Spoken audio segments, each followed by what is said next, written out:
Let's bring in Tom Mulcair, former leader of the New Democrats and nowadays a political commentator for us here at CTV. Tom, what do you think of where the NDP is at? You heard Jagmeet Singh, the man who took over the party for you after you left. What do you make of where the NDP stands right now in this race? Been a very, very tough election for them because this is turning into a two-way race, very much like we're used to seeing in the United States, Todd. I mean, it's not that this is an American election in the sense that there are attack ads constantly, or there's a little bit of that. But what we're seeing mostly is that the second and first parties, the Poilievre Conservatives in second place, first place Liberals, are squeezing everybody else out. So where does that leave the NDP? Where does that leave the Bloc Quebecois? Todd, I'm willing to predict that in the province of Quebec, the Bloc Quebecois is going to finish third. Wow. That's what I'm seeing right now and what I'm hearing so much talking to organizers across the province. The Poilievre Conservatives, they've stayed steady. He's taking, interesting gambles, talking to, did a podcast recently with somebody that you would have said, really, you're going to talk to him? But 150,000 people have seen that podcast here in Quebec since. So Poilievre is understanding that he's got a base. Some of it slipped away after Trudeau left, because the triple whammy of Trudeau's departure, Trump's arrival, and of course Carney becoming Liberal leader changed everything for them.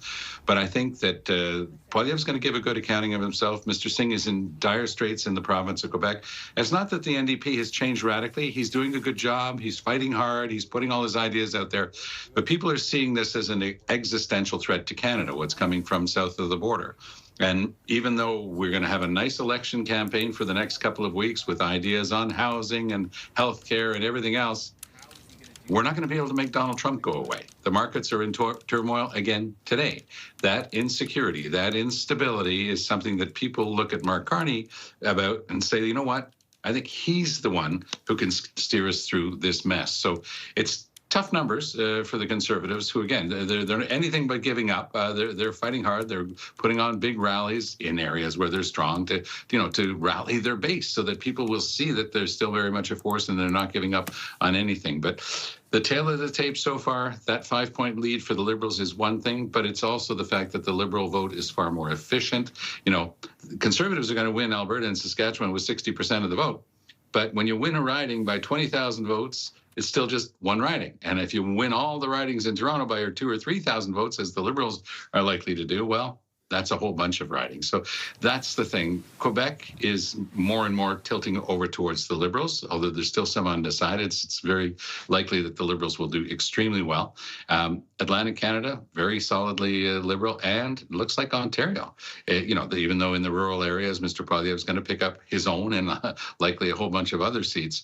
There's a lot of those ridings that are going to go to the Liberals this time around. Yeah, we're showing the map here, if we can get that up, just to give people a sense of the different number of ridings. You're very familiar with these numbers, Tom, of course. Different provinces, Ontario with 122, Quebec with 78.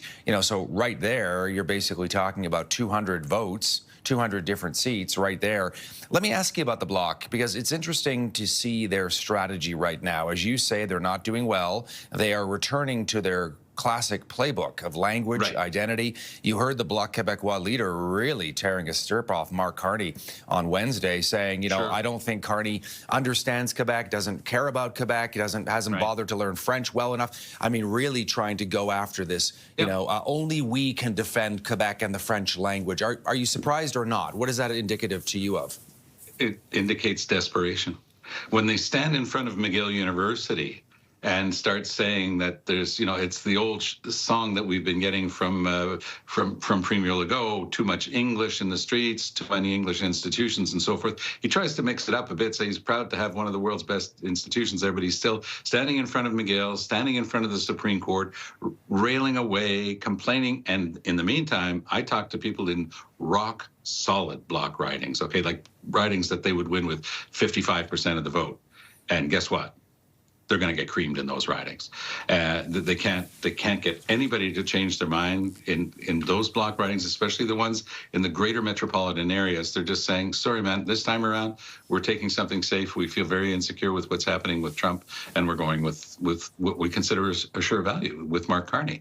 And again, for the Bloc, they advertise themselves as a parking lot. They say, vote for us and we'll block things in Ottawa.